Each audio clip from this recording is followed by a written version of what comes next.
ইন্নাল হামদুলিল্লাহ ওয়াসসালাতু ওয়াসসালামু আলা রাসূলিল্লাহ আম্মা বাদ। অনেক মানুষ আছেন যারা একসময় নিয়মিত তাহাজ্জুদ পড়তেন, গভীর রাতে উঠতেন, আল্লাহর সামনে কান্নাকাটি করতেন, কিন্তু একসময় তাদের মনে এক ধরনের উদাসীনতা আসে। একদিন মনে হলো আজকে আর তাহাজ্জুদে উঠতে ইচ্ছা করছে না। এভাবে মাঝে মাঝে তাহাজ্জুদ বাদ পড়তে শুরু হয় আত্মপ্রবঞ্চনা। আজ না হয় বাদই থাক, কালকে উঠবো ইনশাআল্লাহ। কিন্তু কাল আর হয়ে আসে না। আস্তে আস্তে তাহাজ্জুদের আমল পুরোপুরি ছেড়ে যায়। এরপর সে নিজেকে সান্ত্বনা দিতে শুরু করে, তাহাজ্জুদ না হোক, ফজরের জামাত তো মসজিদে পড়া হচ্ছে, সেটাই বা কম কি। কয়েকদিন পর দেখা যায় ফজরের জামাতেও উদাসীন হয়ে পড়ে।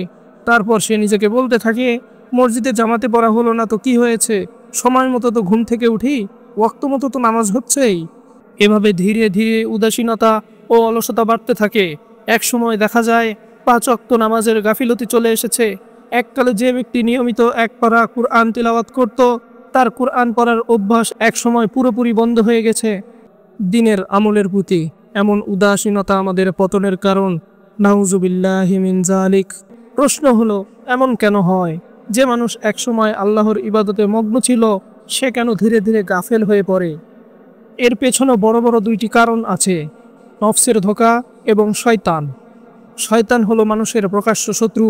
আল্লাহ তাআলা কুরআনে বহু জায়গায় ইরশাদ করেছেন, নিশ্চয়ই শয়তান তোমাদের প্রকাশ্য শত্রু, তোমরাও তাকে শত্রু মনে করো।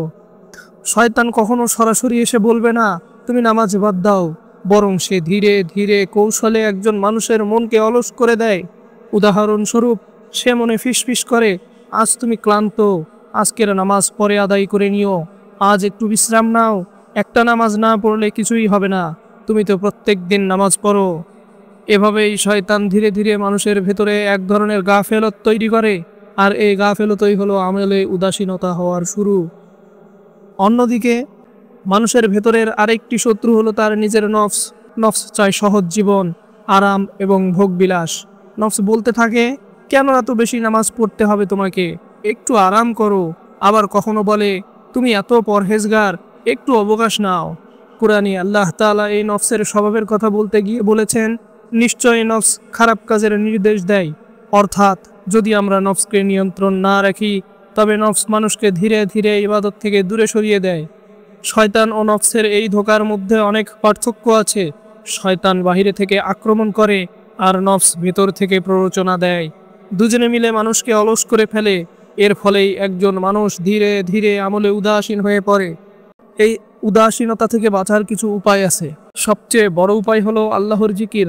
একজন মানুষ যদি আল্লাহকে বেশি বেশি মনে রাখে, তবে শয়তানের ফিসফিসানি দুর্বল হয়ে যায়। রাসূল সাল্লাল্লাহু আলাইহি ওয়াসাল্লাম বলেছেন, নিশ্চয়ই শয়তান মানুষের হৃদয়ে বাস করে, আর যখন বান্দা আল্লাহকে স্মরণ করে, তখন সে পিছু হটে। অর্থাৎ জিকির শয়তানকে দুর্বল করে দেয়। আর নফসকে দমন করার উপায় হলো মুজাহাদা অথবা আত্মসংগ্রাম। মানুষকে তার নফসের বিপরীতে দাঁড়াতে হবে। যখন নফস বলবে ঘুমিয়ে পড়ো, তখন দাঁড়িয়ে নামাজ পড়ার অভ্যাস করতে হবে।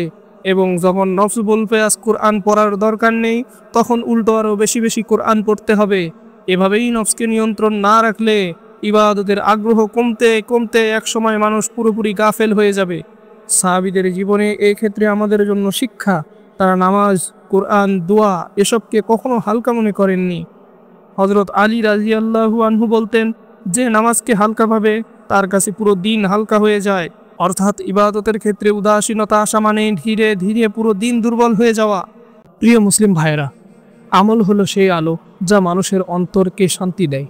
যদি সে আলো নিভে যায়, তবে জীবন অন্ধকার হয়ে যায়। শয়তান ও নফস প্রতিনিয়ত চেষ্টা করে সেই আলো নিভিয়ে দিতে। আমাদের কর্তব্য হলো সেই আলোকে জ্বালিয়ে রাখা, আল্লাহর জিকিরে সবসময় মগ্ন থাকা।